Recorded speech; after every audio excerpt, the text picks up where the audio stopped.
വിഷുവിന്റെ അന്ന് എനിക്കും അമ്മയ്ക്കും മോളുടെ മുഖം കാണാനാ ഇഷ്ടം.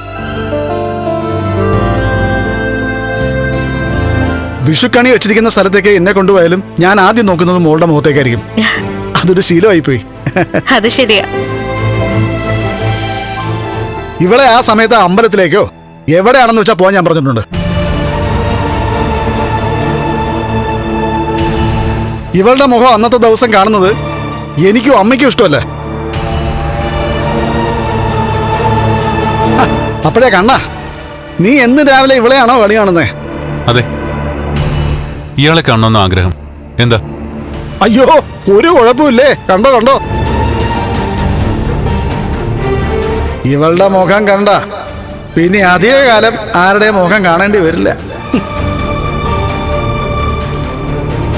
അല്ല, വേറൊന്നും കൊണ്ടല്ല കണ്ണ, ഇവള് ജനിച്ചാൽ പിന്നെ ഇവളുടെ അമ്മ എന്നും കണി കാണുന്നത് ഇവളുടെ മുഖമായിരുന്നു. അതുകൊണ്ടെന്താ, നല്ല പ്രായത്തിൽ തന്നെ അവളുടെ അച്ഛനങ്ങ് തട്ടിപ്പോയി.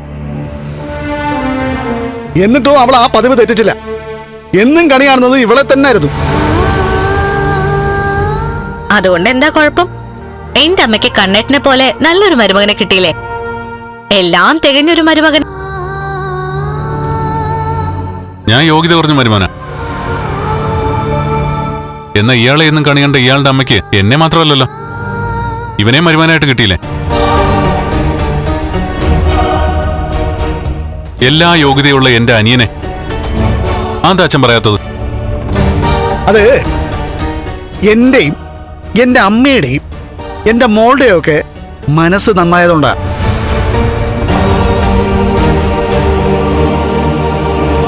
അപ്പഴേ ഉണ്ണിക്കൂട്ടാ, ഇനിയിപ്പോ ഇവിടെ നിന്ന് തർക്കിക്കാനൊന്നും ഞാനില്ല. ഞാനേ മോളെ കൊണ്ടങ്ങ് പോവാ. നാളെ രാവിലെ മോനങ്ങ് വരണം. മോൻ മാത്രമല്ല, അമ്മയും അനിയത്തിയും ഒക്കെ കുടിക്കോ? ആ, നോക്കാം. എന്നാ വരട്ടെ. എന്നാ പിന്നെ പോയിട്ട് വരട്ടെ കണ്ണ. അപ്പോ എല്ലാം പറഞ്ഞ പോലെ നാളെ രാവിലെ വിഷുക്കണിയായിട്ട് വരുന്ന ഇവളെ തന്നെ കണി കാണണം. അതൊരു ഒന്നൊന്നര കണിയായിരിക്കും.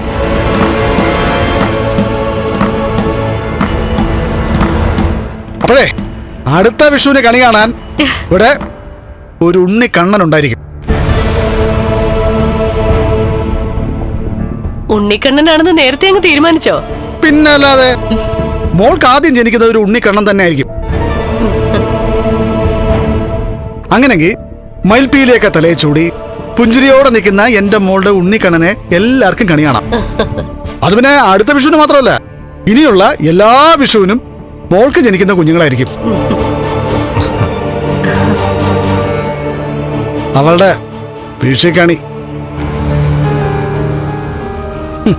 ബാബളെ, ഒന്ന് നിന്നേ.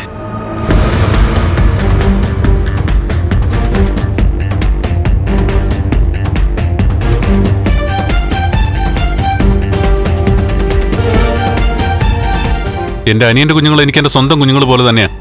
അവരെ ഞാൻ അങ്ങനെ കരുതൂ. പിന്നെ ഞങ്ങൾക്കൊരു കുഞ്ഞ് ജനിക്കില്ലെന്നറിയാം. അത് എന്റെ പോരായ്മ കൊണ്ടാണെന്നും അറിയാം. എന്റെ ഭാര്യയ്ക്ക് അതിൽ സങ്കടമില്ലെങ്കിൽ എനിക്കുമില്ല. എന്റെ മരണം വരെ എന്റെ ഭാര്യയുടെ മുഖമാണ് എന്റെ വിഷുക്കണി. അതിനപ്പുറം മറ്റൊരു ഭാഗ്യം എനിക്ക് വേണ്ട.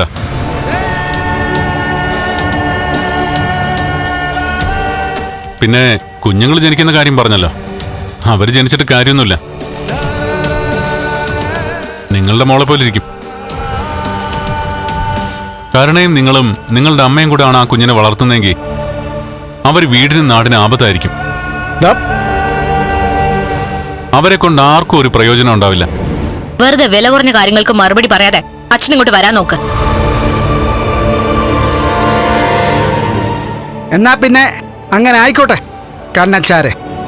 ഓ, നമ്മളെ